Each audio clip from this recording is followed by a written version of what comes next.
தமிழ்நாட்டில் என்ன செய்திருக்கீங்க? எதை வைத்து நீங்கள் மக்களை நம்புகிறீர்கள்? பெண்களுக்கு ஏதாவது உதவி செய்திருக்கீங்களா? பெண்களுக்கு உதவி செய்தாங்கன்னு சொன்னா வேற தப்பா எடுத்துக்கிட கூடாது. நான் திருசாவை சொல்றேன்னு யாராவது தப்பா எடுத்துக்கிடாதீங்க. யாராவது விவசாயிகள் வண்டல் மண்ணை கொஞ்சம் லாரில எடுத்தா எனக்கு 300 தந்துட்டு தான் நீங்க லாரில எடுக்கணும்னு கேட்காரு. உடனே லாரிக்காரர் என்ன சொல்றான் தெரியுமா? இப்படி சொல்லாதீங்க, என்னைக்கு ஒரு நாள் தப்பா போயிடும் அப்படிங்கிறான். எப்பொழுதும் சொல்வேன், இன்னும் 6 மாத காலத்தில் திராவிட முன்னேற்ற கழகத்தினுடைய ஆட்சி தமிழகத்திலே மலரும்.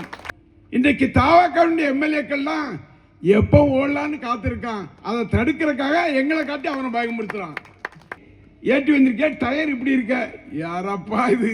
ஒரு எம்எல்ஏ கேட்கிற கேள்வியை பத்தியெல்லாம் மின்துறை மந்திரி ஒருத்தர் இருந்து சொல்றாரு, அனிதா ரவுடிங்கிறாரு.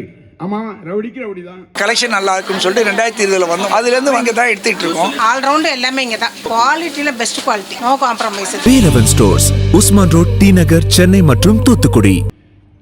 சில பேர் நினைக்கின்றார்கள் திராவிட முன்னேற்ற கழகத்தை வீழ்த்தி விடலாம், ஒழித்து விடலாம் என்ற வகையில் இன்றைக்கு கங்கணம் கொட்டி கொண்டு வேலை செய்கின்றார்கள் என்று சொன்னால், எந்த கொம்பனாலும் திராவிட முன்னேற்ற கழகத்தை தொட்டு பார்க்க முடியாது என்பது வரலாறு. இன்றைக்கு குறிப்பாக சொல்ல வேண்டும் என்று சொன்னால், திராவிட முன்னேற்ற கழகத்திலே இளைஞர் கூட்டம் அதிகமாக இருக்கின்றது, மகளிர் கூட்டம் அதிகமாக இருக்கின்றது. இந்த இயக்கத்தை வழிநடத்திய முதியோர்கள் எல்லாம் இன்றைக்கு ஒன்று சேர்ந்து இருக்கின்றார்கள். இப்படி இருக்கின்ற போது திராவிட முன்னேற்ற கழகத்தை அசைத்து பார்க்கலாம் என்று நினைத்தால் அசைத்து பார்க்க முடியாது, ஒழிக்கும் பார்க்க முடியாது என்ற வரலாறை படைக்கப் போகின்றோம். நான் எப்பொழுதும் சொல்வேன், இன்னும் 6 மாத காலத்தில் திராவிட முன்னேற்ற கழகத்தினுடைய ஆட்சி தமிழகத்திலே மலரும். நான் சொல்வதை புரிந்தால் புரிந்து கொள்ளட்டும், தெரிந்தால் தெரிந்து கொள்ளட்டும். நேற்றைய தினம் பெருந்தலைவர் காமராஜர் அவர்களுடைய பிறந்த விழாவிலே தூத்துக்குடியிலே மாலை அணிவித்தேன். அங்கே பத்திரிகையாளர்கள்லாம் கேள்வி கேட்டார்கள். கேள்வி கேட்கின்ற போது, இங்கே தவகவுடைய சட்டமன்ற உறுப்பினர்களெல்லாம் நீங்கள் அழைக்கின்றீர்கள், கூப்பிடுகின்றீர்கள் என்று சொல்கின்றார்கள், உங்கள் கட்சி கூப்பிடுகின்றது என்று சொன்னார்கள். நான் சொன்னேன், அதுவல்ல, இன்றைக்கு தவகவுடைய எம்எல்ஏக்கள்லாம் எப்போ ஓடலான்னு காத்திருக்கான். அதை தடுக்கிறதுக்காக எங்களை காட்டி அவனை பயமுறுத்துறான். இதுதான் எங்களை பிடிக்கிற மாதிரி பிடிச்சா அவன் பயந்து இருப்பான். உங்க சிறுவனத்தின் சட்டமன்ற உறுப்பினர் எப்படி சட்டமன்ற உறுப்பினர்?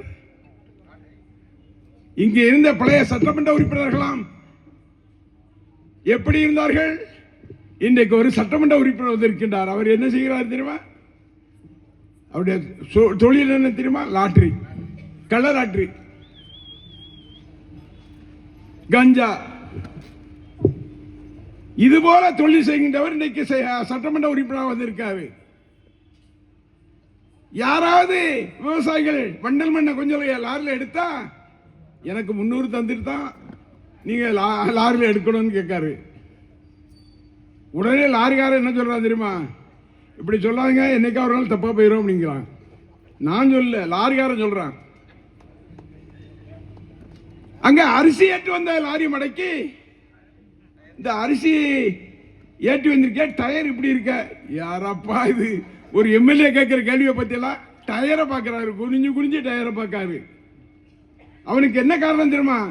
எதுலையாவது பணம் பார்க்கணுங்கிற துடிப்பா இருக்காரு.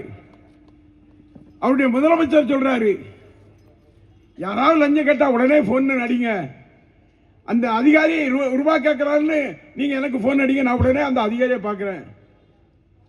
எப்படிப்பா இது நடக்கிற கதையா? இது பழனியில நம்ம காத்து வச்ச கார் நிறுத்துறதுக்காக வைத்திருந்த அந்த இடத்த யோக்கியம் வர்றான், செம்பெடுத்து ஒழிச்சு வைங்கன்னு சொல்லுவாங்க. ரகசியமா பத்திரம் போட்டு 2 கோடி ரூபாய் பணம் கொடுத்து அந்த நிலத்தை வாங்கின மாதிரி பத்திரம் போட்டிருக்கா. அன்றைக்கு கோர்ட்ல அந்த பத்திரத்தெல்லாம் நீக்கப்பட்டிருக்கு. இன்றைக்கு அதிலே உள்ளவர்கள் எல்லாம் இன்றைக்கு நீக்கப்பட்டிருக்கிறார்கள். என்னதான் நீக்கப்பட்டிருந்தாலும் இதிலே எவரும் பெரியவர்கள் தலையிடாமல் எந்த தவறும் நடந்திருக்கிறதா என்பதை இன்றைக்கு உங்களுடைய தமிழகத்தினுடைய முதலமைச்சராக இருந்த மரியாதைக்குரிய அண்ணன் தளபதி அவர்கள் லண்டன்ல இருந்து வருவாரு. லண்டன்ல இருந்து வரும்போது ஒரு கேள்வி கேட்பாரு, நீ பதில் சொல்ல முடியுமா? இவன் பெரிய யோக்கியனா, கையை கரலாததான். இன்னைக்கு மணல் எல்லாம் ஏலம் விடுறதுக்கு விட்டுருக்கான். யாருக்கு கொடுத்துருக்கான்? யாரோ சொல்றாங்க இந்த ரெட்டி கொடுத்துட்டாங்க, சேகர் ரெட்டி கொடுத்துட்டாங்க, அவருக்கு கொடுத்துட்டாங்க, இவருக்கு கொடுத்துட்டாங்க. எப்படிடா கொடுக்குற? எந்த வகையில கொடுக்குற?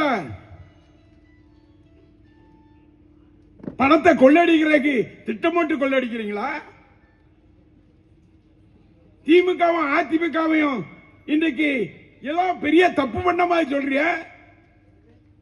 இன்னைக்கு உன்னுடைய கதை என்ன? இந்த மின்துறை மந்திரியா இருக்கல்ல, அவனுடைய மனைவி தாம்பரத்தில் வேலை பார்த்துச்சான், டீச்சரா.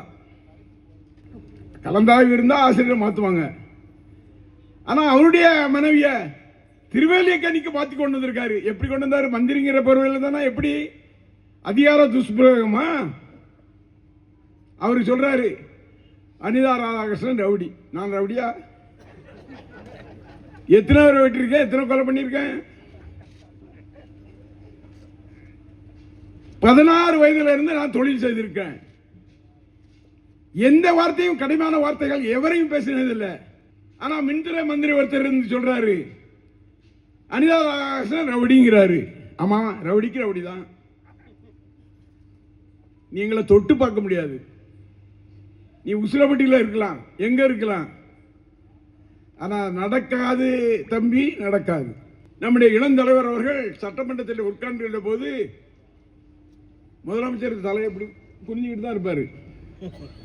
முதலமைச்சர் கேட்டு அவரு நாகர்கோவில் எம்எல்ஏ நம்ம ஆஸ்டின் அவர்கள், முதலமைச்சரே கொஞ்சம் வாய் திறந்து பேசுங்க, வாய் திறந்து பேசுங்கன்னு சொல்லுவாரு.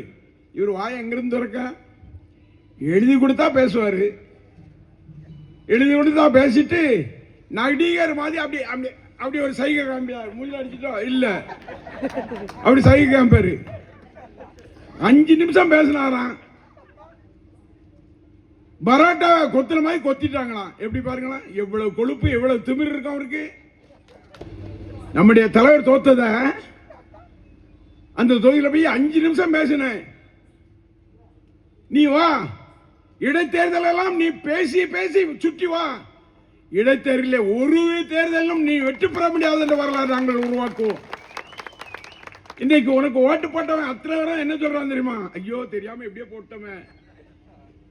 என் பேத்தி சொல்லிச்சு, என் மகா சொன்னா, என் காலேஜில் உள்ள பிள்ளை சொல்லிச்சு, போட்டுட்டோம். இந்த 1000 கொடுக்கிற 2500 தருவான்னு சொல்லி நாங்க போட்டோம். 6 சிலிண்டர் தருவாருன்னு சொல்லி போட்டோம்.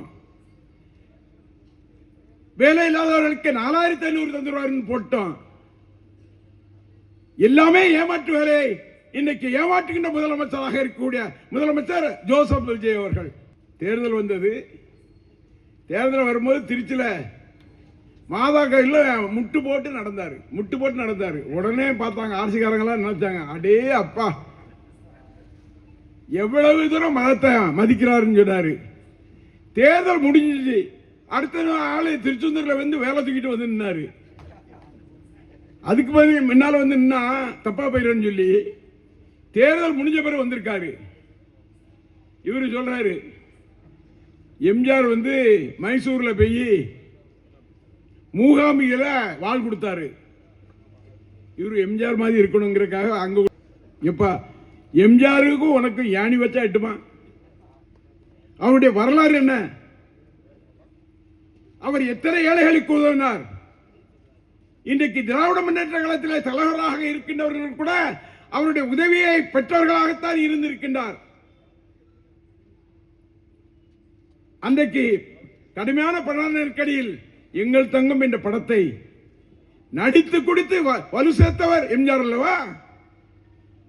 நான் கேட்கிறேன், ஜோசப் விஜய் அவர்களே, நீங்கள் எந்த மக்களுக்காக, எந்த மாணவனுக்காக, எந்த ரிக்ஷாக்காரர்களுக்காக, எந்த தொழிலாளிக்காக ஏதாவது செய்திருக்கின்றீர்களா? தமிழ்நாட்டில் என்ன செய்திருக்கீங்க? எதை வைத்து நீங்கள் மக்களை நம்புகின்றீர்கள்?